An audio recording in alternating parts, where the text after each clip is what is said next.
Welcome to Embedded. I am Alicia White, alongside Christopher White. Our guest this week is Ralph Hempel, and we're going to talk about engineering and toys. Hi, Ralph. Welcome. Hi, how are you guys doing? Good. Better now that the computers are behaving. Oh, I know. Could you tell us about yourself as if we met at, Electronica? Sure. Hi, my name's Ralph Hempel. I've been doing embedded systems for about 40 years now, and I've programmed on everything from punch card-based computers to HP calculators to micros to embedded Linux systems. But my favorite thing to program is M4 and lower class MCUs. I led the firmware development team at the Lego Group for the last 7 years. And we developed the latest generation of Lego Mindstorms, as well as all the powered up components. So that's all the recent Technic and Train electronic elements. And now I'm back in North America at Edwards Fire and Safety as a staff firmware engineer. So it's been a fun ride. Well, I want to ask about your career and your time at Lego and all kinds of questions. But first, we're going to do lightning round. Are you ready? I am ready. Most underappreciated Lego piece. Oh, here we go. Most underappreciated Lego piece. I would say, my goodness, now you're really stuck with me now here, because that wasn't on the list, you guys. There's so many parts, but are not limited to. Are not limited to. Oh, okay, thanks. I didn't read the fine print, obviously. Most underappreciated Lego piece. I would have to say the Hasson pin. It's not actually called the Hasson pin, but it's actually a right-angled Lego Technic connector that was used for joining beams together. And now, of course, the Lego Group has actual square frames or rectangular frames that make that a whole lot easier. But there's a really fun fan story about how that part came together, which we might get into later on in the call. When someone finds out what you do, what question do they always ask you? Oh, that must be so cool. Can I get some Lego? And yeah, that's it. No, but it's actually kind of fun at parties. It's like, what? You worked at the Lego Group? Yeah. Oh, that's cool. Where in the States were you? And like, no, it's a Danish company. I was based in Billund in Denmark. So that's always kind of fun to just get around that. And then, of course, that's much more interesting than saying, I program embedded systems. That's computers you can't see, like in your microwave oven or in your engine controller unit. We write software for things that aren't computers. Yeah, that's my usual answer. Yeah, that's a real buzzkill. Lego Group, that's an awesome. Yeah. Favorite course you took in your academic career? Favorite course? Actually, that's a great question. So in high school, it actually wasn't a university course. It was a high school course. And in Canada, we have an algebra and functions and relations and calculus course in what was grade 13. We don't do that anymore here either. And at our school at Jarvis Collegiate in Toronto, we had two excellent math teachers, and they taught a course called Triple Math. So instead of having all of those three courses with three different teachers, they actually made their own textbook, and we had all of those courses with one teacher for the whole morning, with usually a one-course break in the morning. That sounds really brutal, but it was the best preparation I had for university. I didn't see anything new in math until kind of the second half of second year. So I'm really grateful for those teachers. Speaking of university, oh God, have you gotten bitten by a goose? Are you still afraid of geese, and are the geese afraid of you? You've done a little bit of background work on the University of Waterloo. Yeah, there's a lot of geese. We have geese in our yard here up in Ontario as well. And I have not been bitten by a goose, but I've been chased by the swan that lives on our river. Not really afraid of geese, but my son was, one of my boys works at the Bruce nuclear plant, and he was attacked by a goose on his way into the office. It's a thing, yeah. Best language to learn programming, and which one did you learn first? I learned, the first language I learned was HP keystroke programming for Hewlett-Packard calculators. That's really what kind of got me hooked on it. The first language I learned, I think, was assembler, 6502 assembler on a Commodore. Yay! Yay! 6502. So that was kind of cool. I mean, the tools that we had available then are so much different than what we have now. And we'll talk about, Kim 1s and all those other cool retro computers that are coming around again. But yeah, that's one. But if I had to learn a first language today, I would probably pick probably Python as a getting started language, or Scratch if you're younger, under 12 years old. Yeah. Do you have a favorite fictional robot? I do, and it is Chappie. Cool. From the movie Chappie. Mm-hmm. Did we see Chappie? Have you seen District 9? We haven't. I have not seen District 9. I know of it. I know of District 9. Okay. Chappie's a cool robot because he's supposed to be a police and surveillance control robot, but he gets kidnapped and is put to work in interesting ways. So that it's actually a fun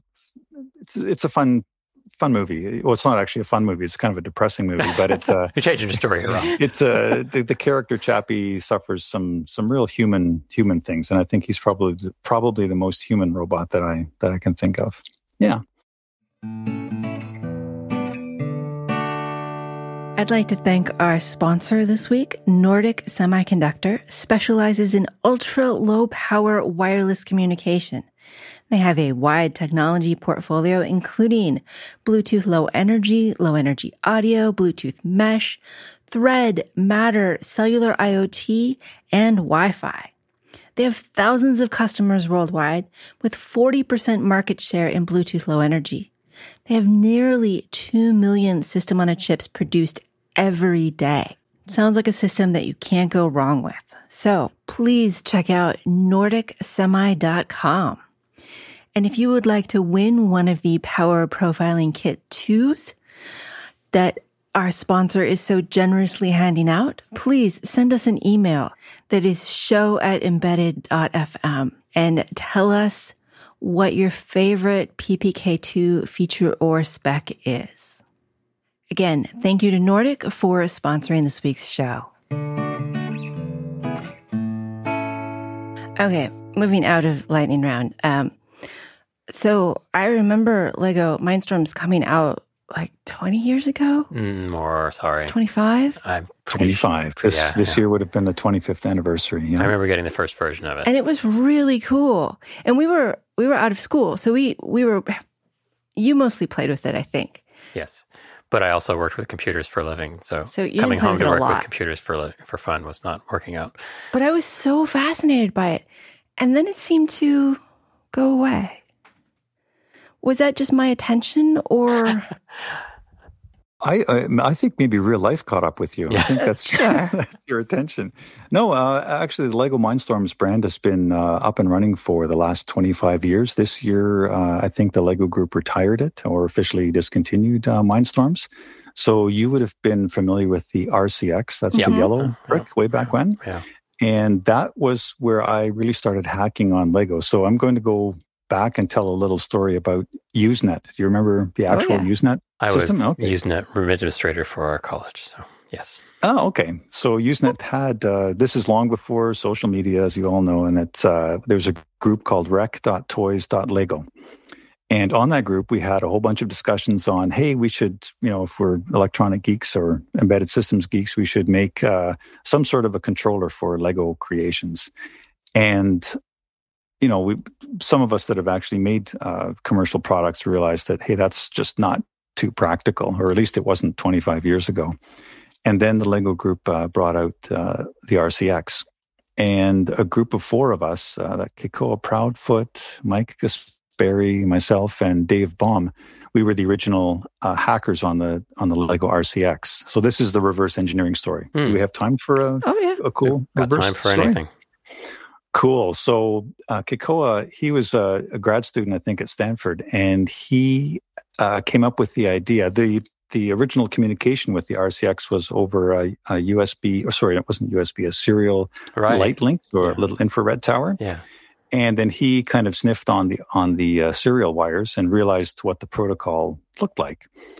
And then was able to, because you had to download the firmware to the brick every time initially. And it was only, 30K or something like that. So it didn't take very long. And in the course of sniffing that out, he was able to figure out what kind of processor it was, because you could figure out what the assembly language was. And then he wrote a little dumper that would then replay the entire contents of the ROM back to on the serial port. And from there, we were able to reverse, or he was mostly able to reverse engineer the assembly code and make an annotated listing of it. And we were all that was kind of really cool. So then I wrote a fourth interpreter for the RCX. And this kind of got the attention of the Lego group, the work that we had done on the reverse engineering of it. And they invited us down to MIT for the very first MindFest celebration. And there we got to meet the engineers that made the RCX. And they looked at our disassembled code and they were like, hey, this looks actually better than our source code. Because it actually had comments and everything. So that was my first introduction to the engineering team at the Lego group. And I stayed in touch with them for years and years afterwards. So getting back to what your original question was, Alicia, the RCX was the first generation, and about every 7 or 8 years, the Lego group would make a new generation. So then after that came the NXT, which was mostly a whitish, grayish brick with orange colored highlights. That was using an AT Micro, SAM21 or something like that. And then the next generation was the NXT, and that was the full-blown Linux, or that was a TI AM335, I think, based unit. And then the most recent generation we're back to STM32F413. So that's the most recent Mindstorms that was released, I think, in late 2018 or early 2019. When you were doing this at disassembly, was that when you were also working at a company for like safety and fire suppressant? And yes, yeah. How was it different to be thinking about toys versus important products? Yeah, actually, it's an interesting leap between the two, because in some ways they're extremely different, and in other ways they are not different at all, because they're both highly regulated industries, and the Lego group is always really super concerned about child safety, and more recently with security and online safety and things like that. But the product itself had to be kind of intrinsically safe and not disassemblable because of certain toy safety standards around the world.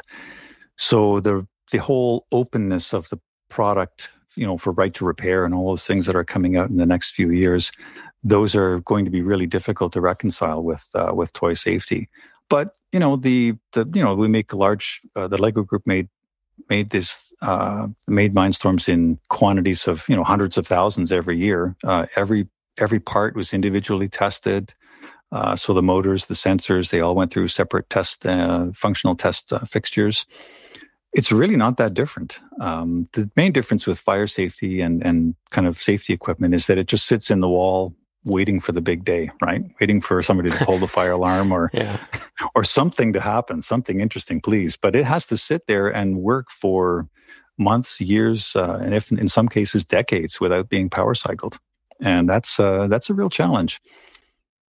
That's pretty different from toys, which if something goes wrong, you just power cycle it. Nobody really... sure, there's the safety issue of making it large enough so that a child can't swallow it and making sure that it doesn't electrocute you very badly. Electrocute you very badly. Yeah. Okay. Yeah, we I didn't know there were varying levels of electrocution. Don't electrocute the kids very badly. That's our motto. No. No, the key thing there, though, is that, there's you wouldn't think about it, but there's things like light intensity. So when the LEDs, they can only be so bright. You have to deal with flashing for other light sensitivity. You've got to deal with heat on the batteries when you're driving a lot of motors in stall mode so that the batteries don't get overheated. So there's a lot of stuff that you wouldn't think would be relevant, but it really is. You listed processors that are off-the-shelf processors. You didn't do custom chips?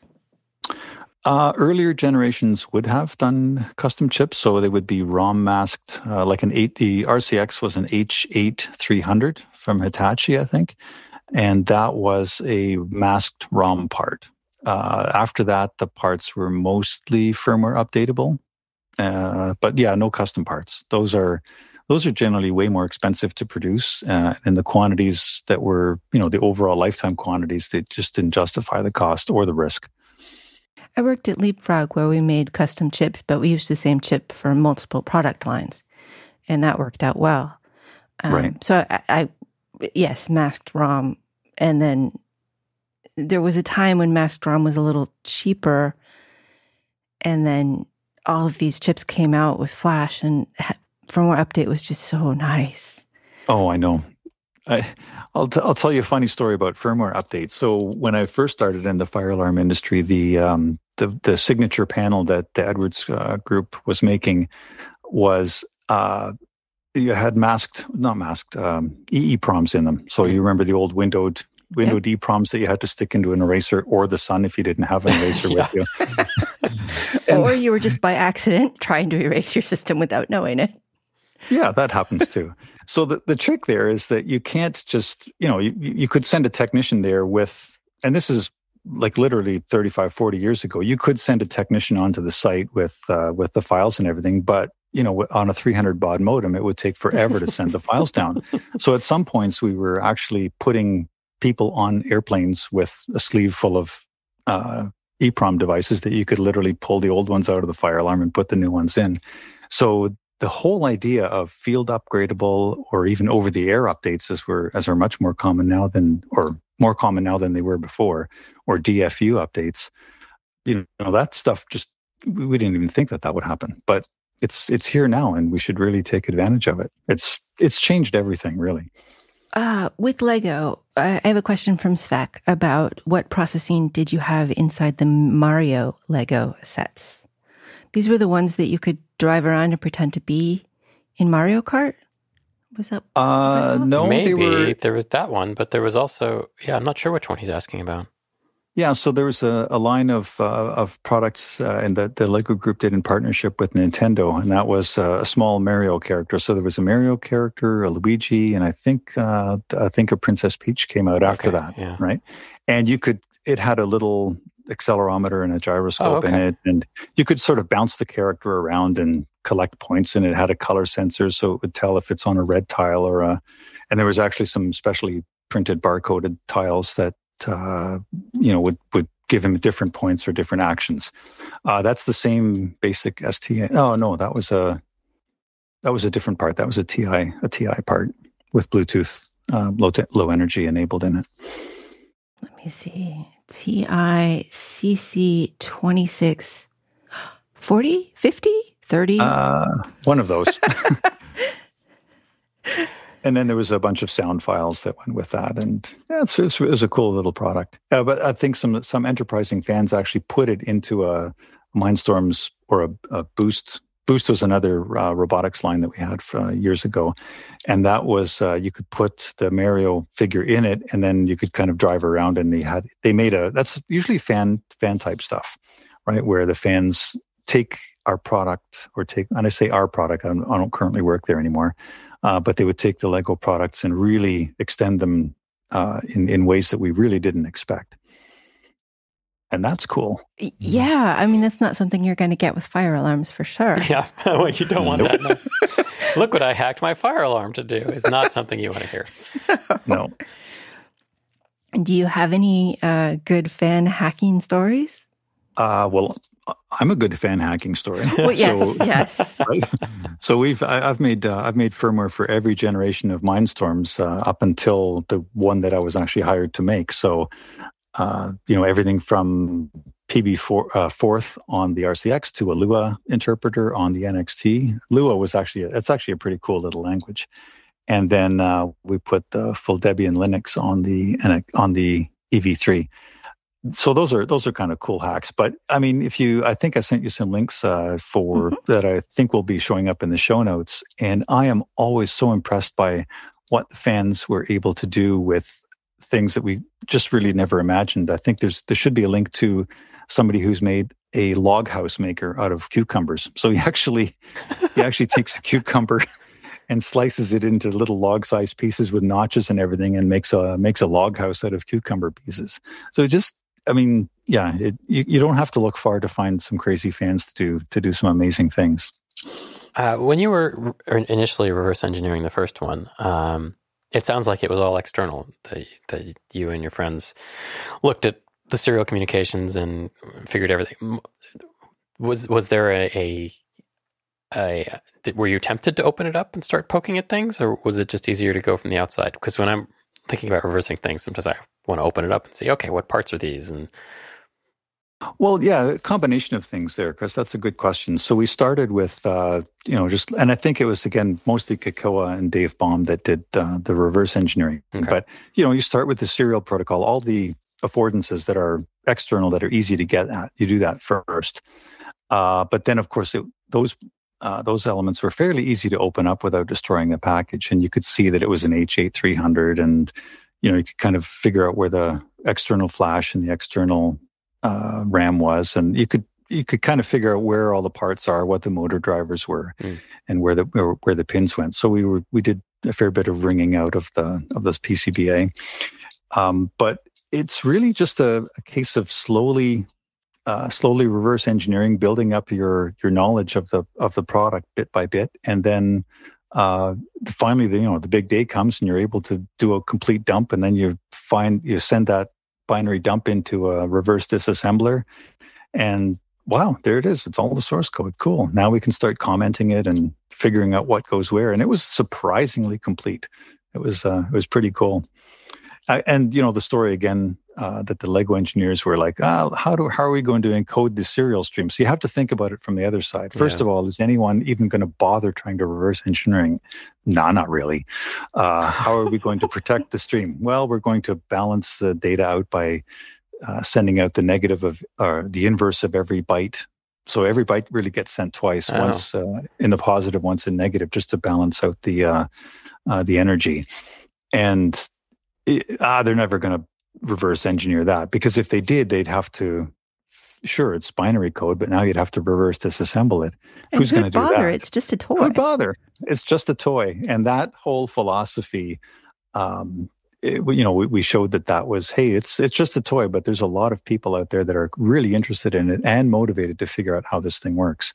And that can be taken, for good or for bad. But fortunately, hacking on Lego was always a good thing. Yeah. When we think about hackers, it's like scary people who steal our identities. But the truth is, sometimes you just want to see how something works. Yep. And Lego is such a good place to play with that.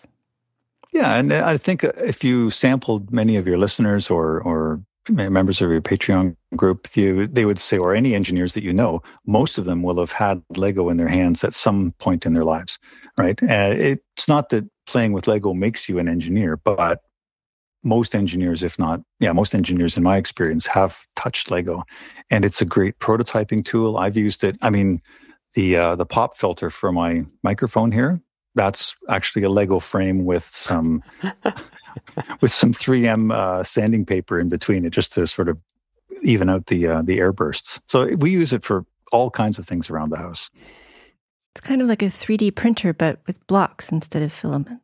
And you're the printer. Exactly. And you're the printer. And then, exactly. And then, of course, when you really complete the loop, like I just did, we actually 3D print things like mounts for Raspberry Pis, so that they have Lego compatible pins, and then you can build your Raspberry Pi into a Lego creation. So yeah, we go all the way. You worked with Damien of MicroPython. How did that come about, and where did it go?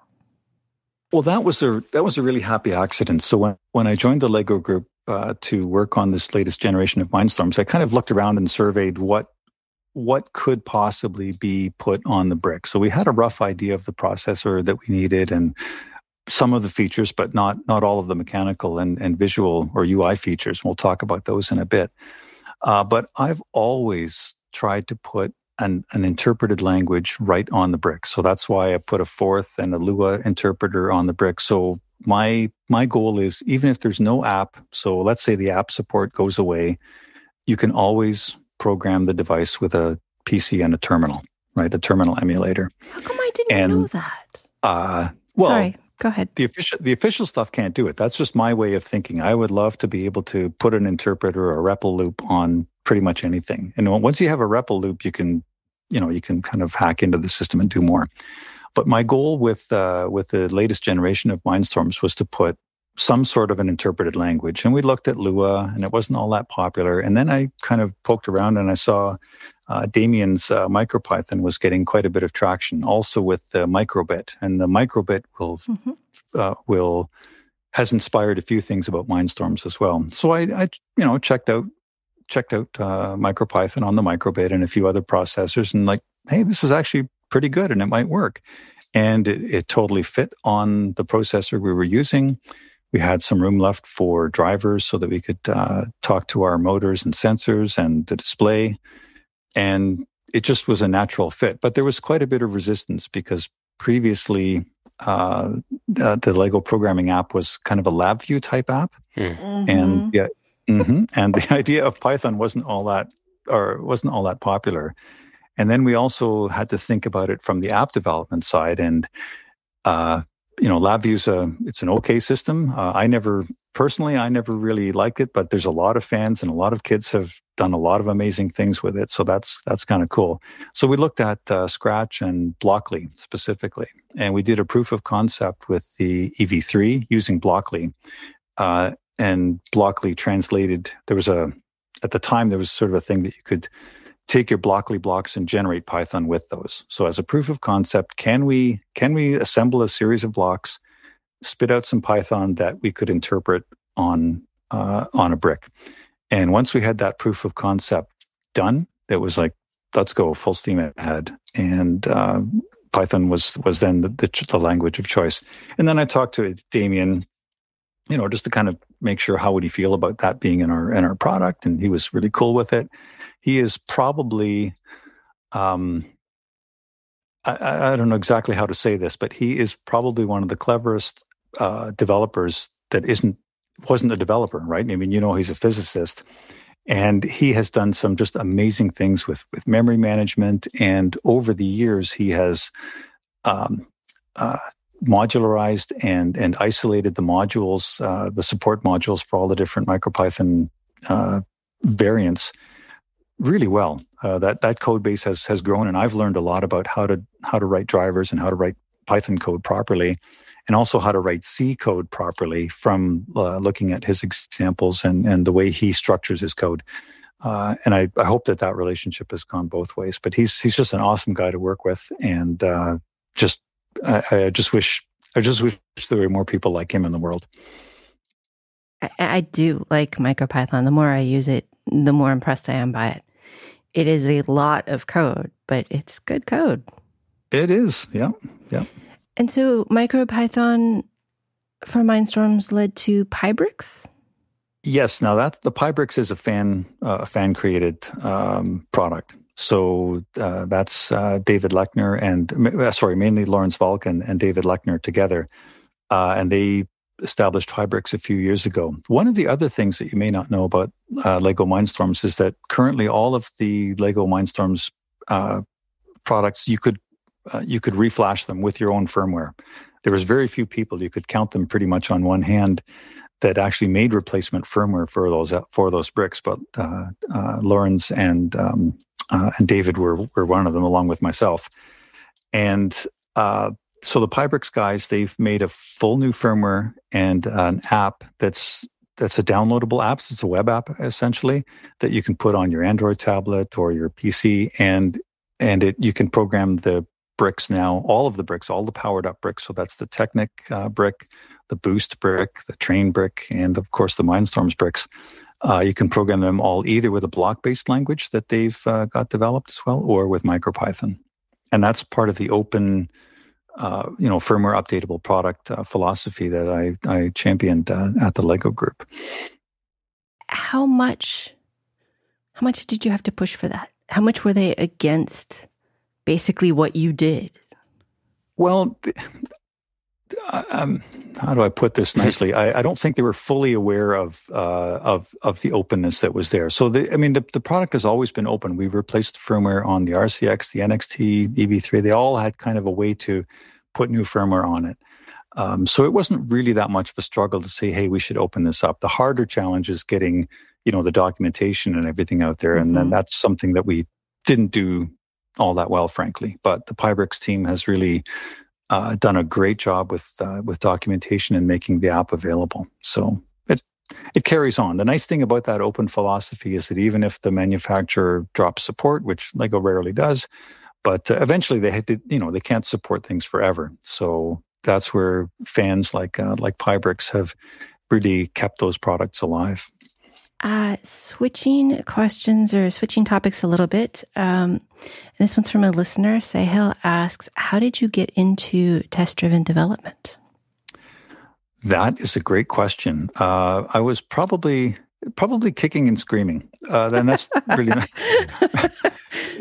in some ways. I mean, I'd read about it, and I read James Grenning's book, Test-Driven Development for Embedded Systems, probably 8 years ago, or even more than that. And there's it took me 3 tries. So I don't know if this is a typical story or your experience as well. And maybe we can talk a little bit about how you two feel about test-driven development. So for me, the first time I tried it was, hey, we need some unit tests around this code, write some unit tests.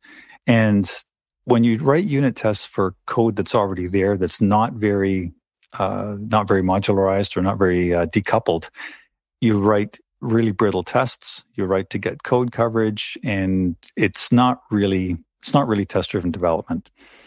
And the second time I did it, a few years later, I tried to pick it up again, and it was kind of the same story, but I could sense that there was something there. It was getting better.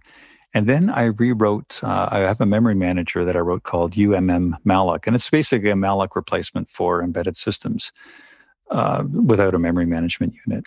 And that's when I wrote the memory manager, and I wrote unit tests as I was going along, the way you're supposed to do it, in quotes. And I finished it, and I was like, hey, wait a minute. I didn't actually have to really touch the debugger while I was doing this, because I wrote tests to match functionality. And after that, it was like, I'm never going back. I'm never doing this any other way from now on. So I wrote when I was at the Lego group, I wrote a little proof of concept for a bytecode interpreter, again using TDD, and once we integrated it with with one of our products, it just worked the first time out of the box. So I'm fully convinced that TDD is the way to go. But how do you guys see and experience TDD? I love the theory, but I do not like the implementation.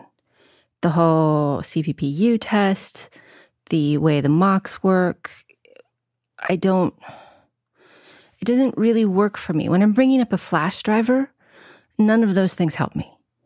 It's the code on top of that.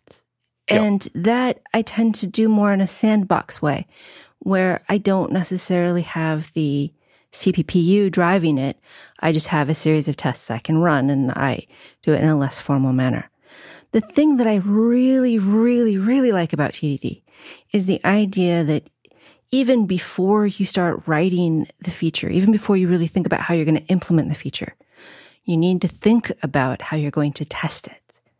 So for me, it's a thought exercise because the implementation doesn't work the way I want it to. But I think as a thought exercise of how am I going to test this before how am I going to implement it is just the way it should be. Waiting to think about how you're going to test it until after you've implemented it is going to lead to bugs. Yes, absolutely. So and Chris, do you have any thoughts on this as well? I have different thoughts. One is just practical. We're both consultants, and so we tend to be hired guns to come in and do something for some company. Usually they're very small companies. Usually they're in a hurry. Usually they don't enjoy paying a lot of money for things. And they don't like to see things they can't use right away. Or their code is already in some state. Interesting So state. it's very difficult for us to come in and apply TDD principles in those situations. I'm thinking of a project I'm doing right now. They want a demo sometime early next year. And they want some certain firmware features to work. And I'm building on top of, a vendor's chip library with their drivers and things. And so for me to sit down and say, okay, I'm going to do this in a TDD way, I don't actually even know what that means. I know what TDD is. I've read the book, but I don't know what that means in the context of a project like this, because I am not writing isolated code that I can test easily. And you're bringing up a driver of hardware. Right. I don't want to write mocks for their hardware because I can't even see that deeply necessarily into their... Just a lot of complexity. But when you say things like, okay, I have this memory manager, or I have, a module or a piece of functionality, that's where I think it makes a lot of sense. And you can do that. But a lot of times I'm not in that situation anymore. I'm grinding, low-level firmware stuff that's mixed in with, ST's HAL or some random company's, implementation of CMSys. And Or optimizing. Like DMA is not something that is that interesting in TDD because it's a chip function. Yeah. So I just get confused by how do I apply this, and I end up going back to my old ways. But when I do have isolated functionality, and this was some stuff I did at Fitbit, where I was like, okay, this is the graphics library. It does mathematical transformations of stuff. I can put tests around this, and I did do that. That is very helpful, but I don't think it's universally applicable, at least given traditional embedded development and how chip vendors architect their stuff. 97 layers. So, and we can talk about that at length, I'm sure. So one of the things that I do as a bit of a shortcut is, first of all, if I take a vendor library or any third-party code, I'm just going to assume it works, especially if it has test cases already, great. But I'm not going to bother testing a HAL, like the STM32 HAL. So we stop there. The second thing is that we don't mock out their HAL either, because that's just not, it's just a waste of time. A year just to do that. Exactly. So the third piece is don't test, or that's worked for me anyways, is don't test on the target. So assume all your testing is happening off target on your PC. And that kind of frees you up from having to bite off too much of a chunk.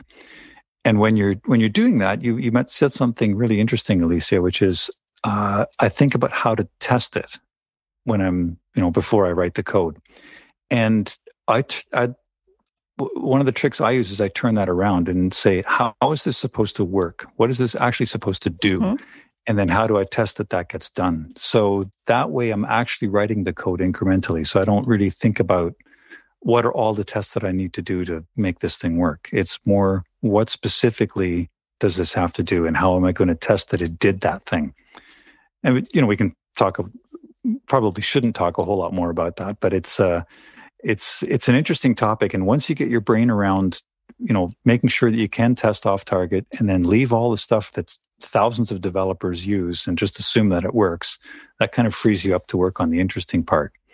But Chris, when you're talking about a code base that's already there, and your client doesn't want to spend a lot of money and they don't want to have a lot of additional tests, then you're kind of stuck to do it that way.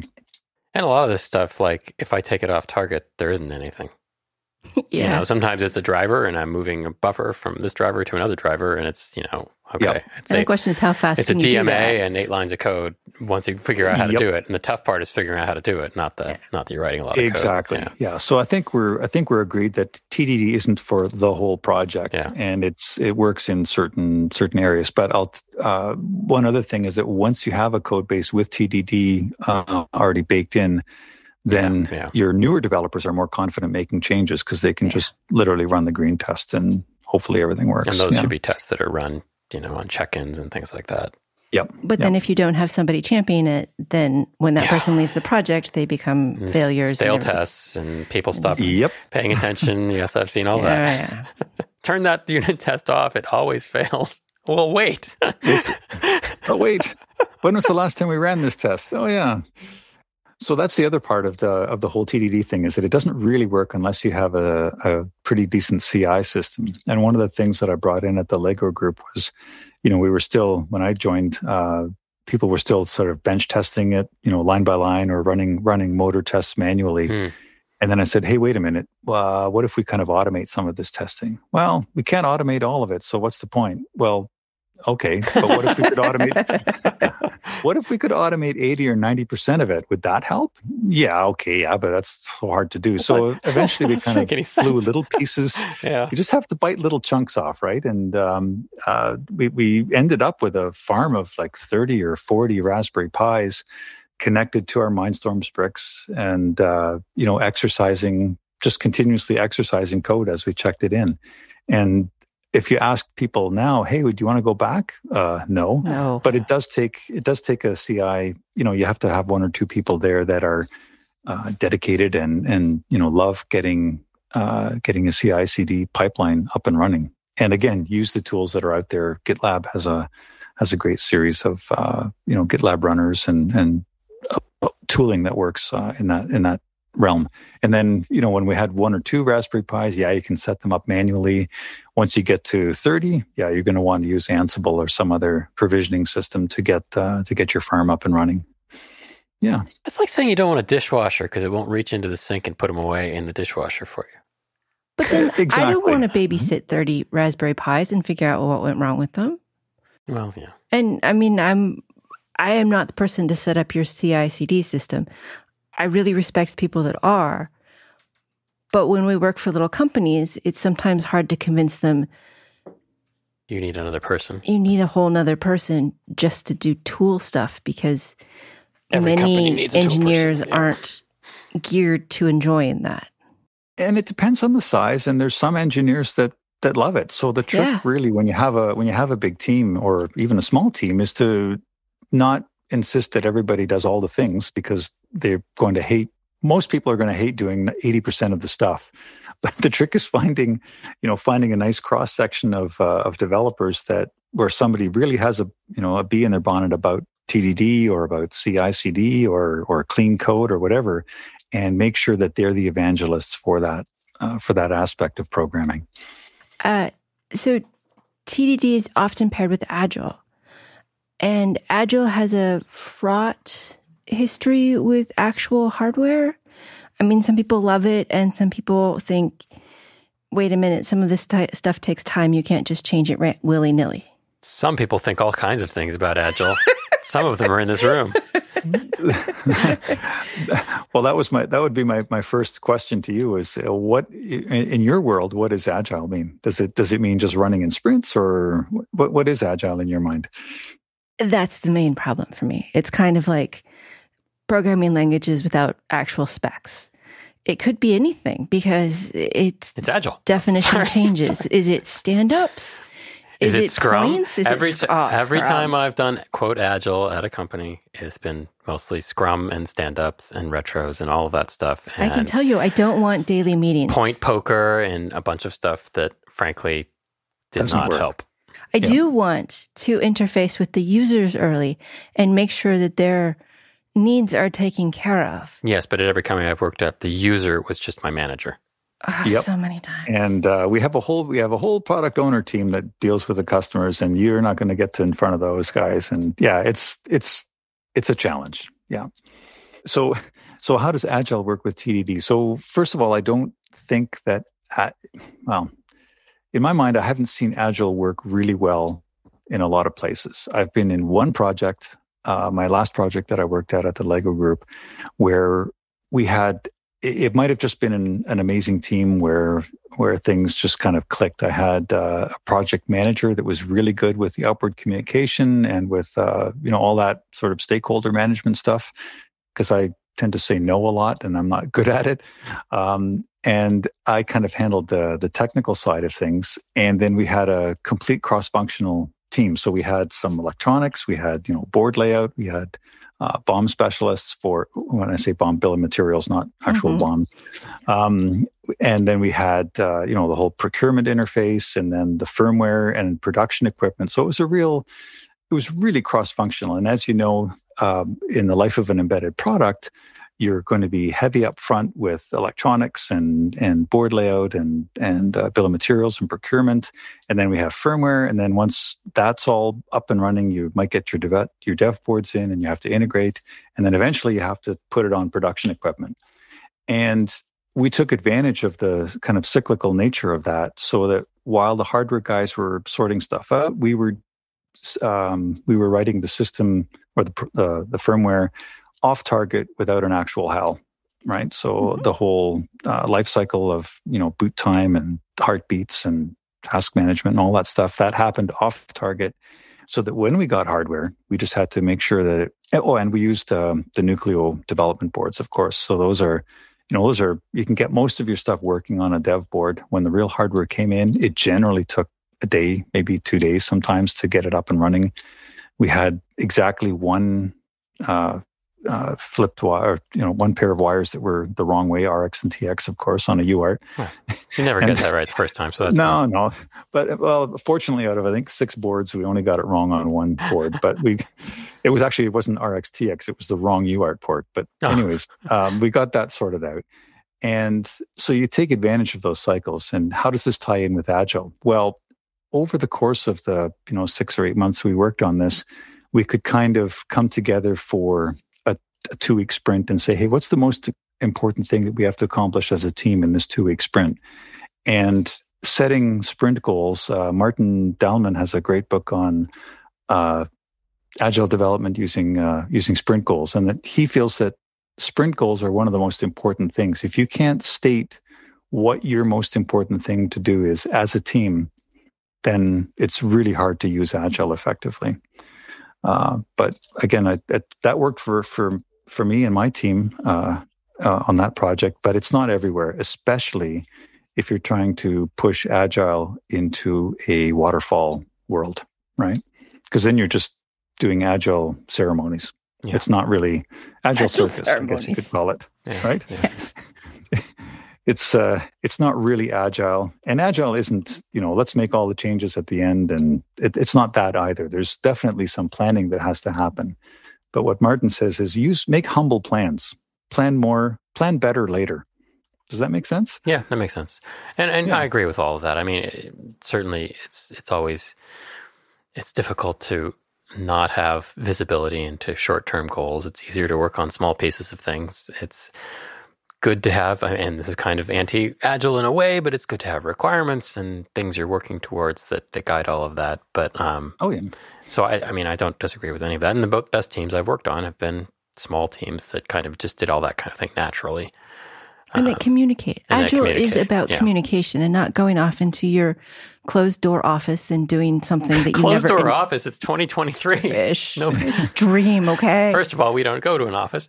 And second of all, if we did, it would be, basically football bleachers. Somebody went off into their closed door office and came back with a grand thing that didn't integrate at all. And that's no good. Yeah. Or, the manager decides they're going to try their hand at code because they haven't done it in a while. Sorry. That's always a good, Well, that was my downfall as a manager is, when the team is shorthanded. Oh, me too. just apply, I got a spare pair of hands and a keyboard. I can help. And, and I did. I mean, it's not that we didn't help and do things. It's just, that's the other thing that's hard for developers as they transition into management is keeping your hands off the keyboard and keeping your eyes on the big picture. But usually when the team is shorthanded or, stuff happens, you're going to want to help and try to help and pitch in. So it's hard to manage those things. Yeah. Were you already a manager when you went to Lego Group? No, I was not. No. So that was I'd been around managers and I've been a lead developer and heading up root causing teams for, when problems really hit the fan and customers are ready to pull the panel out of the wall. That's when I would kind of go in and kind of do root cause analysis. So I'm aware and I knew how to handle, a reasonably sized team, but this was the first time I'd been in a formal organization with leadership teams and all of that. But the surprise for me was, hey, senior manager at Lego, you walk into the office the first day. So where's my office? And right here next to the PA. And it's, it's just everything was open. So there's very, very few closed offices at the Lego Group anywhere. And I know people have strong opinions about that. In some environments it works, and there's other days when we just worked from home because you needed to get work done. So that was a little bit of COVID was an interesting time for us, for sure. You were able to get quite a bit of work done at home, and then there was some, hey, wait a minute, why are people also effective at home as they are in the office? And I'm sure there's a lot of debate going on around that today. Yeah, it did show some things we thought were true or thought were some assumptions were not correct. Yeah, well, people have a lot of investment in real estate, so. Yes, they do. What advice would you want to go back and give yourself as you became a manager and from a tech lead? Oh, yeah. I think I didn't really appreciate how difficult that first level of management is. So the interface between, your team or an extended team and the director level and higher levels is you're really stuck. Your team is counting on you to kind of run interference for them and get resources. But in most corporate structures, you've also got, fixed budgets and, allocation cycles and all of that stuff. So it's a tough job. And I think the advice would be to, listen to folks like Michael Lopp or it's Rand's, just listen to as many manager type podcasts as you can and kind of figure out, is this really what I want? And I wish more companies had a ladder for technically competent people rather than folks that want to get into management. Both are needed, right? Yeah. And the bigger companies tend to have those now. Smaller companies still, I think, are like, oh, you've reached your limit. It's time to become a manager. It's like, what? I think that in order to become an individual contributor at the next level, having some management experience is probably good. Yeah, but you don't want to inflict that on a poor team. It's like, here, go figure out a few things. That's not in the best interest of the company either. So there's a balance there. No, it's you really got to. It's a completely different way of thinking about projects and resources and all of that stuff. And honestly, I'm quite happy as a staff engineer working on certain kinds of problems, and then also not just trying to advocate for not being, the person that gets all the hard and interesting problems.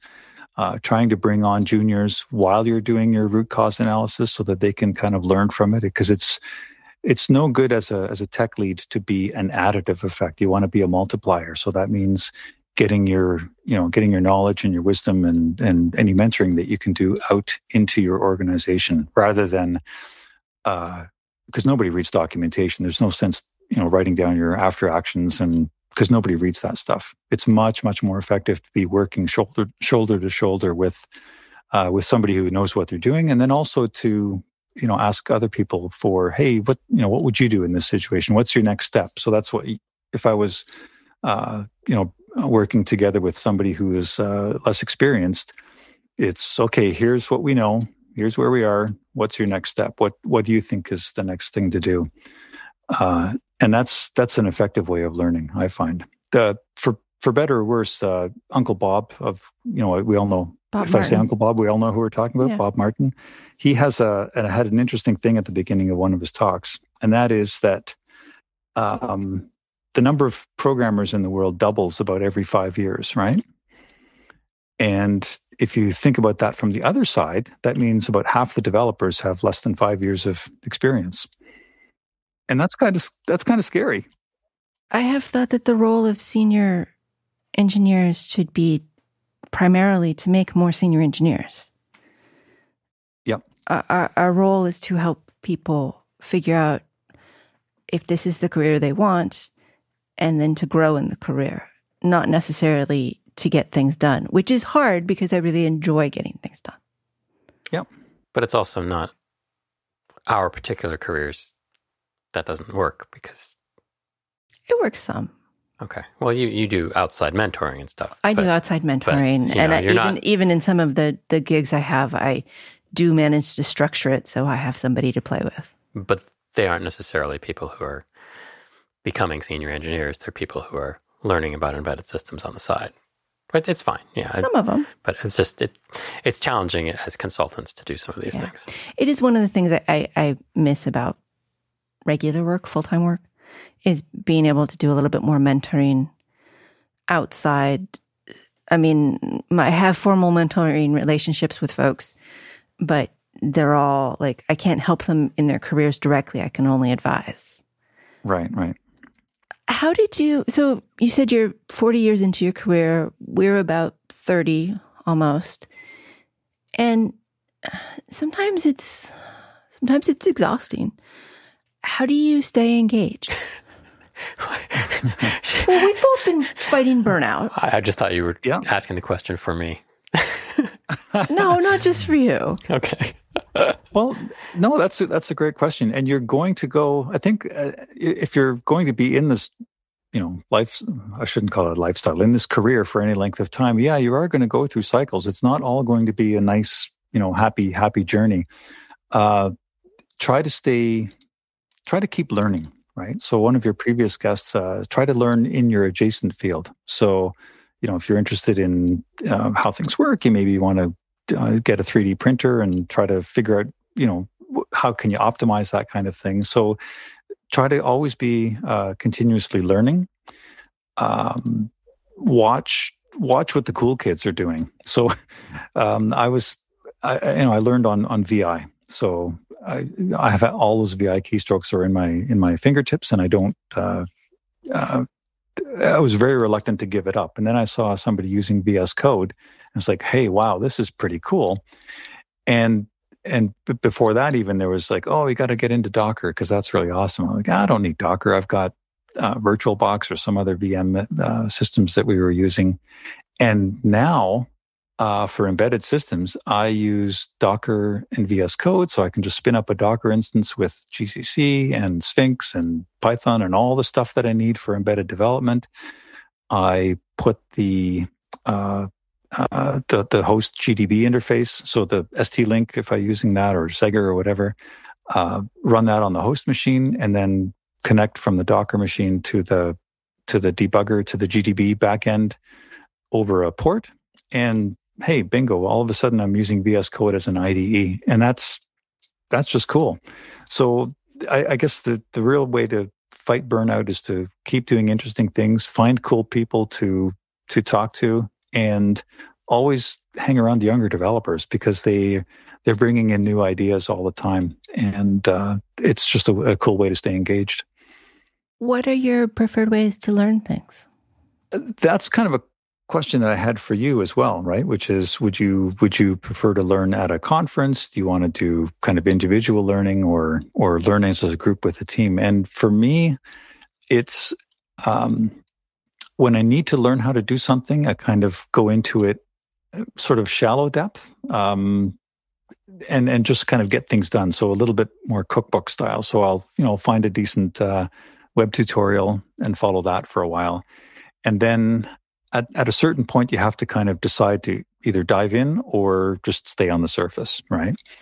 And when I do want to dive in, then I'll just take the time. I'll book out a half a day or something like that, just so you don't get overly burned out, and just really deep dive and learn the stuff that I need to learn. But before I do that, I kind of write out a list of here's the things that I want to accomplish with this new tool or with this new idea, and then try to apply it right away.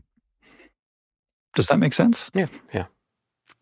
The way that I prefer to learn is to snooker people to come onto the podcast and talk to me about what it is I want to learn about. So that's been pretty nice, actually. And you've had some awesome guests in the past. I've really enjoyed looking at or listening to some of the back issues of the Embedded podcast. Thank you. It depends on what I want to learn.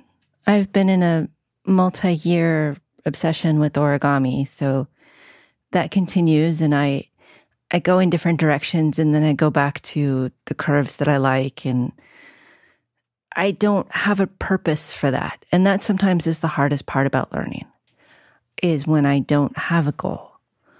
my problem with the work you did with reverse engineering is that I would have gotten partway into it and then I would have looked around and said, oh, wait, I can't bill for this and it isn't helping anyone. And then I would talk myself out of it. And I know I need to do silly things. Silly things are fun. Silly things keep you engaged. But I'm not great at giving myself that permission. With origami, I can say, well, it's mathy and you're using computers and you can use your hands and it keeps you away from screens, which if you look at all of those together, that can't all be true.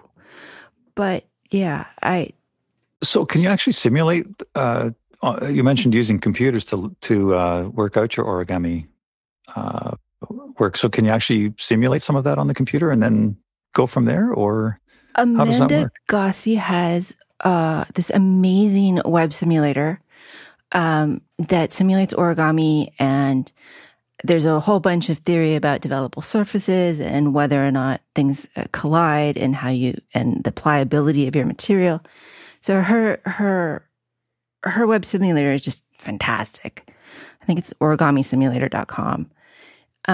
When I do math, it's usually in Python making patterns that I can then repeat, usually slightly changing. So if I want to get an ocean wave, I can do a big C and then a C that's a little less and then a C that has less, but a few more like sine waves at the end. And then I can end up with a 3D curvy wave that is singular.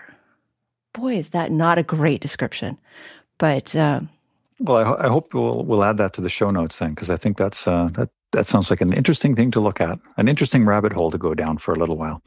It is, and I have learned quite a bit about Python and SVG and plotting things and how snails actually evolved. It's been fun. But you can't bill for that. But I can't bill for that. No. But so that's the trick there, I think, is just sort of disconnecting from, the billable hours and making sure that your hobby / obsession doesn't go crazy. But just if I could share a last story is I've kind of, when I was a kid, I was into kind of model trains, or my dad was anyways. And I always looked at this Märklin, which is a German brand of trains, a Z scale, which is like 1 to 220. They're tiny, tiny little trains. Yeah. Anyways, I finally found one and bought a kind of a done table that was all, it was years and years old. And I needed to upgrade it. So then I thought, hey, this is a good opportunity to learn about Arduinos. And built a little Arduino controller for it, little pulse width modulators for the different track sections so I could run the trains at different speeds. Totally not billable, but today I'll be working on a little Arduino tool that I can use for testing certain aspects of a fire alarm system. So you never know. Things just come around, and I think learning adjacent, like just a little bit off of where your day-to-day work is, and sometimes that sneaks back in and makes you more productive, or makes you something that you can, or gets you something that you can bill for. You just never know. It's never really wasted. I mean, no. Learning 5 years ago about snail shells, I can't believe that actually affected my origami. So yeah, it's all really connected in interesting ways. And Chris is staring off into space. I think because otherwise I'll make him talk about learning more music stuff. Well, I mean, the answer for me is I hate computers, and doing computers outside of work makes me itch. So. And it's funny sitting in this room filled with computers. Well, I know they surround me. That you have put together. That's because it's the only way to do anything anymore. You can't. I mean, I'm not going to get a tape deck. Mental note: get Christopher a tape deck for Christmas. I know. No, this stuff is still fun. I have a lot of things I like to learn. It's been trouble for me. I go in and out of having technical projects I enjoy. I'm working on some ham radio stuff. That's not exactly computers, it's electronics and things, and it counts. That siren is useful. But it counts. Last few years, the more computers I use, the less I just enjoy being around them. But as soon as you need to work on an instrument project, you are there. An instrument project? Yeah. What do you mean? Somebody comes and wants to build a different arpeggiator? Never happened. We've had people talk to us about instruments. But not even asked me to help. No, but someday. Someday they will. Your clients will come if you build it. I don't know. Yeah. Well, just as a fun side project, once I built a simulator on an STM32. I built a simulator of the Game Boy sound synthesizer. Oh, yeah. Believe it or not. So you have to. Yeah, you don't have to tell me about the crazy stuff that you shouldn't do. But you know what's great? I think you folks are in Santa Cruz area, right? Mm-hmm. Yeah. So you've in an amazingly advantaged place because you can just sneak up over the hill and head over to Big Basin and take your dog for a nice walk and all kinds of really amazing wildlife. So I envy your location. It's a great spot, and the beach is awesome too. The beach, our local forests, our lakes. Yes, we are. Lakes. Yep. They're ducks. They're it counts ponds. as lakes. Ponds. They're ponds, yeah. Ralph, it has been really good to talk to you. It's fun to talk to folks who've done things. I mean, that have done lots of things. Yeah. I feel like we could talk for another hour and a half and still not really get to, being bored. But we should let you go back to your regular life. Do you have any thoughts you'd like to leave us with? Back to our regularly scheduled programming is what I usually call it. Yeah, actually, I guess the final thought is 99% of the smartest people in the world don't work for your company. So, and code is a lot harder to read than it is to write. Yes. So, just when you're faced with third-party code or something else, just trust that it works or take the time to understand it. Don't just blindly rewrite stuff because you don't understand how this person wrote it. It's basically always look around first instead of writing more code. Try not to write more code. That's what I'd like to leave you with. Can I get really, really mad for 15, 20 minutes before I accept that maybe I should look and understand their code? Yep. Okay, good. Absolutely. Good. Absolutely. Right. No, get frustrated and then time box rewriting, but just don't rewrite. I'm not going to rewrite anything. Don't succumb to the temptation of rewriting code. That's my biggest advice right now. More comments. That's all. It's just more comments. Our guest has been Ralph Hempel, formerly Senior Manager of Firmware for Product Technology at Lego Group, currently Firmware Staff Engineer at Edwards Safety. Thanks, Ralph. Thanks for having me. It's been a real pleasure talking to you. Thank you to Christopher for producing and co-hosting. Thank you to our Patreon listener Slack group for their questions. Thank you to Nordic for sponsoring the show. And thank you for listening. You can always contact us at show@embedded.fm or hit the contact link on Embedded FM. And our quote this week is from James May. Someone once told me that I was 12 inside. The only thing 12-year-olds crave is more Lego. Lego's fun. It's therapeutic. It's a beautiful sensation when you click the pieces together.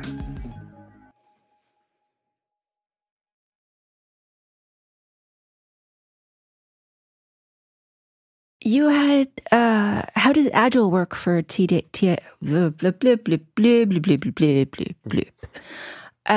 So, Am I supposed to cut that? I hope so. Yeah, cut that. But knowing you put it back in at the end or something. Well, now you've told me.